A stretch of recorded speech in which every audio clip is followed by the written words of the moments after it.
बिस्मिल्लाहिर्रहमानिर्रहीम। अल्हम्दुलिल्लाहि रब्बिल आलमीन। रब्बे ज़िदनी इल्मा ला तक़नतू मिन रहमतिल्लाह। अज़ीज़ तलबा, शेर अली कल्ब मोहम्मद और कंबर हुसैन का आप सबको सलाम। आज हम यूनिट नंबर 7 को स्टार्ट कर रहे हैं और इंशाअल्लाह 10 दिन तक हम आहिस्ता आहिस्ता एक एक दो पैरे करके और इसकी ग्रामर को समझते हुए वो हम आगे बढ़ेंगे। तो सबसे पहले SQ3R वाले मेथड को ज़हन में रखें। अपनी इंग्लिश की किताब को खोलें। सफ़र नंबर है हमारा 73। जब आप इस किताब को बेटा देखेंगे तो आपको एक मस्जिद नज़र आती है, एक तारीख़ी मस्जिद नज़र आती है। तो इसका मतलब ये हुआ कि ये हमें तारीख़ी इमारतों के मुतालिक ये सबक हमें पढ़ाया जा रहा है, जिसमें ज़्यादातर हिस्सा मसाजिद का होगा। और फिर हम देख रहे हैं सुल्तान अहमद मस्जिद, ये इसका नाम है। और प्री रीडिंग में भी हमें वो बता रहा है कि इसमें हम name some of the historical places in Pakistan में तारीख़ी जगहों के मुतालिक हमें पता चलेगा।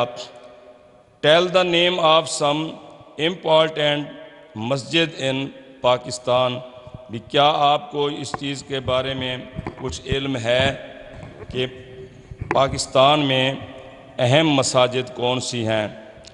What do you know about Turkey. और तुर्की जो हमारा बिरादर इस्लामी मुल्क है, इसके मुतालिक आप क्या जानते हैं?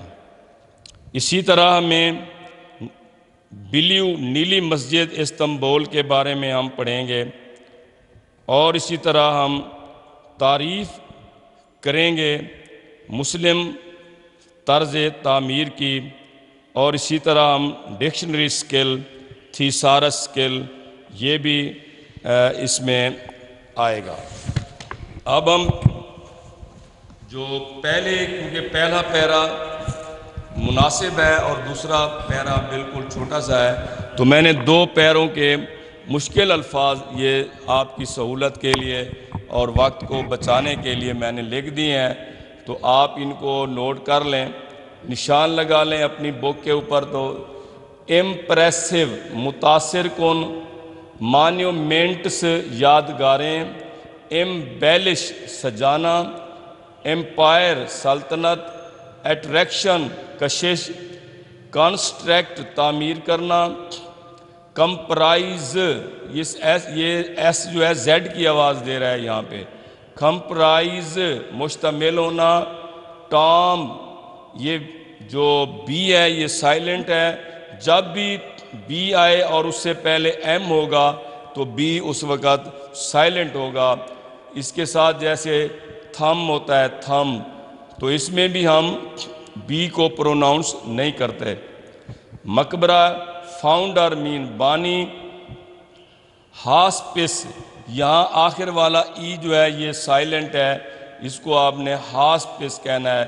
और ये नाउन है, तो ये भी हम जान चुके हैं कि नाउन अगर 2 सेलेबल पर मुश्तमिल हो तो पहले सेलेबल के ऊपर हम स्ट्रेस देते हैं, हास्पिस, फाउंडर। तो इस तरह से अब हम ये पहला पैराग्राफ पढ़ने जा रहे हैं। आप लोग ज़रा गौर से इसको देखें। द सुल्तान अहमद मस्जिद is one of the most impressive monument in the world.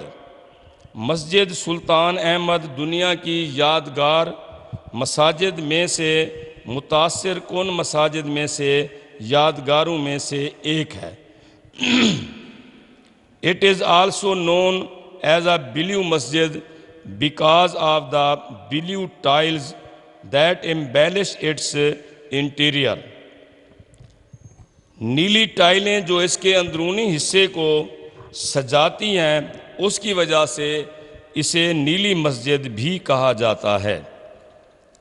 Situated in Istanbul, the largest city in Turkey, तुर्की के सबसे बड़े शहर इस्तांबुल में ये वाक़ है, and the capital of Ottoman empire, और ये शहर सल्तनत उस्मानिया का दारुल खिलाफा रहा है फ्राम 1453 टू 1929, 1453 से 1923 के अरसा के दौरान।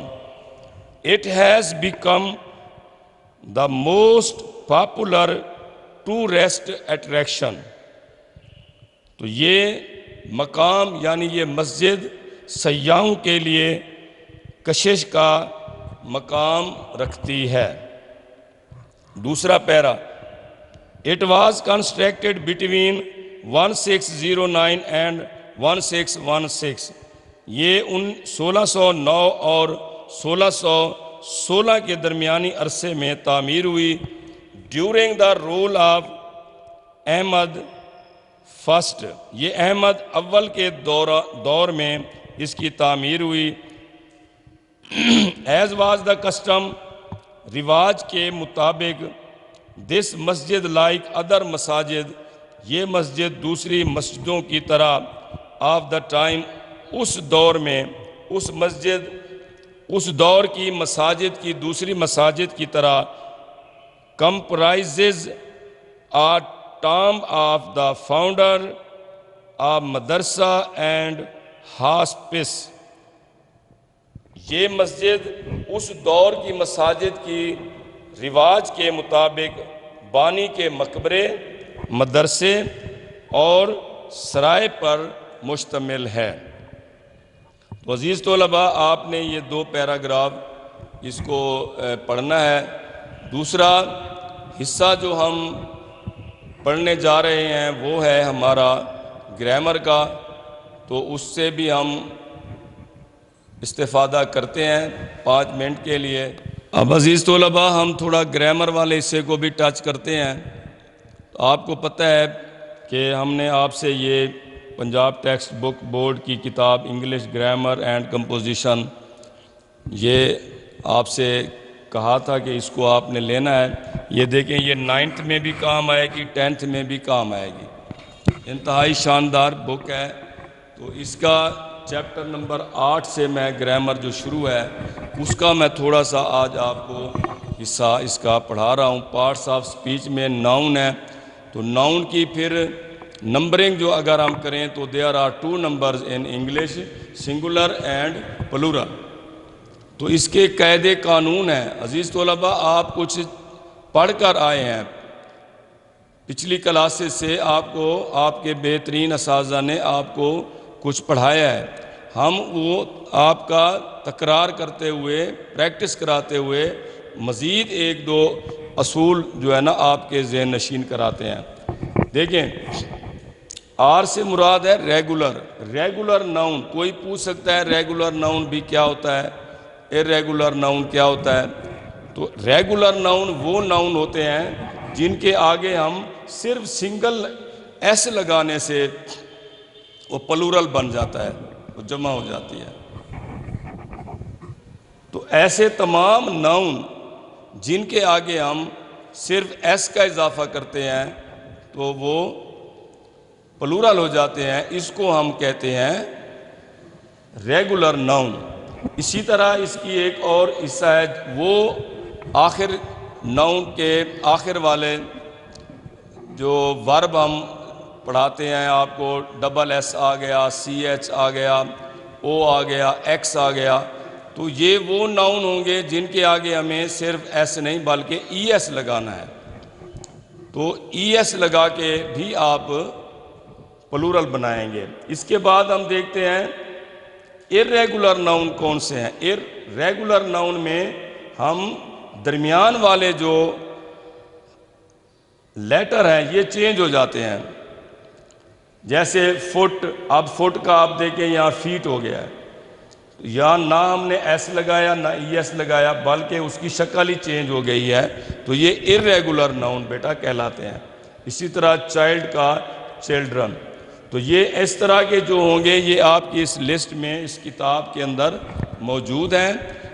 ये आपने चैप्टर नंबर 8 से मैं आपकी निशानदेही कर रहा हूँ कि ये किताब इंतहाई शानदार है। ये आपकी लाइफ टाइम आपके ये फ़ायदे की बात है, चाहे आगे आप मेडिकल में जाएं, चाहे आप नॉन मेडिकल में जाएं।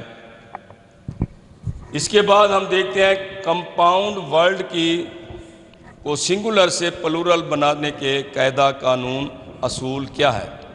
सिंगुलर से आप देखें, कंपाउंड वर्ड वो होता है जो दीगर वर्ड के साथ जुड़ा हुआ होता है। देखिए मेन वर्ड इसका आपने पहचानना है। इसका मेन वर्ड कौन सा है? बिरादर, इन, ला। ये देखिए 3 अलग अलग से लफ्ज़ें हैं, बिरादर, इन, ला। इनमें से मेन कौन सा है? मेन है हमारा बिरादर। तो बिरादर के साथ आपने एस जोड़ देना है। यहाँ पर जो गलती बच्चे करते हैं वो यहाँ पे एस लगा देते हैं आखिरी लफ्ज़ के आगे। आखिरी लफ्ज़ के आगे एस नहीं लगाना। मेन जो लफ्ज़ है बिरादर, तो ये बन जाएगा बिरादर्स इन ला। बिरादर इन ला बहनोई को कहते हैं। सिस्टर इन ला, तो इसका भी मेन जो वर्ड है वो सिस्टर है। सिस्टर इन ला, तो ये बन जाएगा सिस्टर्स इन ला। साली, देवरानी, भाभी, ये तीनों के लिए। इसके बाद हम देखते हैं कि स्टेप फादर, सोतीला बाप, इसका अब मेन जो है वो फादर है। स्टेप फादर, तो हम फादर के आगे एस लगाएंगे, तो ये बन जाएगा स्टेप फादर्स। तो ये कायदा, ये कानून भी आप देख लें। ऐसा वर्ड जिससे पहले एक ये स्टेप क्या है, ये प्रीफिक्स है, तो प्रीफिक्स के साथ जुड़ा हुआ जो रूट वर्ड है हमने उसके आगे एस लगाना है। इसी तरह स्टेप सन, तो इसका मेन जो लफ्ज़ है बेटा वो है सन, तो ये बनेगा स्टेप सन्स, सोतीले बेटे। तो ये आपको थोड़ी सी ग्रामर के हवाले से बतानी थी। तो इस माह मुबारक में उम्मीद है आप लोग जो बच्चे बड़े हैं, रोज़ा रखने के काबिल हैं, वो इसका रोज़े भी रखेंगे, कुरान पाक भी पढ़ेंगे, और कोरोना वायरस से आपने एहतियात भी करनी है, घर पे रहना है बेटा। और इसको हम यूनिट नंबर जो नया हमने 7 शुरू कर दिया है, तो इंशाअल्लाह 10 दिन में हम इसको कवर करेंगे। थोड़ा थोड़ा पढ़ेंगे लेकिन रोज़ाना बाकायदगी से पढ़ेंगे। मुझे कल्बे मोहम्मद शेर अली को इजाज़त दें। अल्लाह हाफ़िज़।